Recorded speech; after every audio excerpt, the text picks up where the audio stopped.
Hello friends, అందరూ బాగున్నారా? ఈరోజు మా పొలం కాడికి వచ్చాం.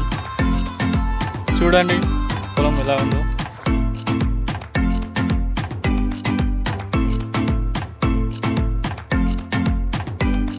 ఇదే పొలంలో ఇంతకుముందు మొక్కజొన్న వేసాం.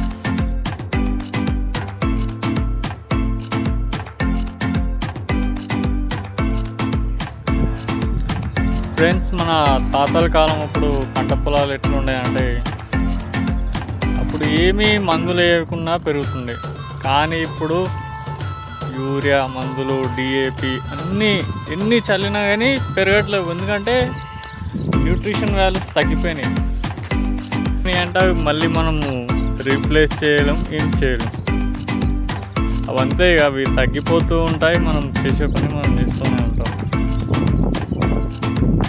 మనం కామన్గా వినే మాట, మీ పొలానికి అది వాడండి, మీ పొలానికి ఇది వాడండి, మొక్కలు బాగా పెరుగుతాయి, మంచిగా ఉంటాయి అని చాలా చెప్తారు చాలా కంపెనీస్. కానీ ఏమవుతుంది చివరికి? అది తినేది మనమే కదా, అది ఆలోచిస్తలేరేంటి?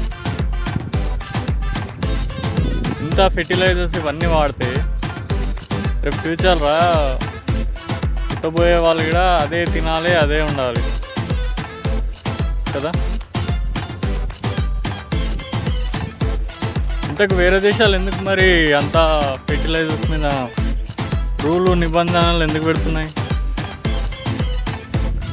ఎందుకంటే ఫెర్టిలైజర్ అనేది మంచిది కాదు. ఇందుకు నుంచే రూల్స్ నిబంధనలు ఉంటాయి. ఇప్పుడు వేరే కంట్రీస్, యూఎస్ఏ, సింగపూర్, చైనా, వీళ్ళందరూ న్యూట్రిషన్ ఫుడ్ తింటారు ఎక్కువ శాతం. కానీ భారతదేశంలో అయితే ఏ మందులు వేయకపోతే అది పెరగదు, అది పెరగలేదంటూ రైతుకు నష్టం. అంతే కదా. ఇది ఎంతమంది ఫేస్ చేస్తున్నారు? ఇది తెలియక చాలామంది ఏదేదో చేస్తున్నాం అనుకుంటారు. నువ్వు తినేది కల్తీనే, నువ్వు పండించేది కల్తీనే, అన్నీ కల్తీనే. న్యూట్రిషన్ వాల్యూస్ మొత్తం తగ్గిపోయినాయి 2026లో. చూద్దాం ఎలా ఉంటుంది. ఇక ముందు కూడా అదే తినాలి, అదే బతకాలి. ఏం చేస్తాం?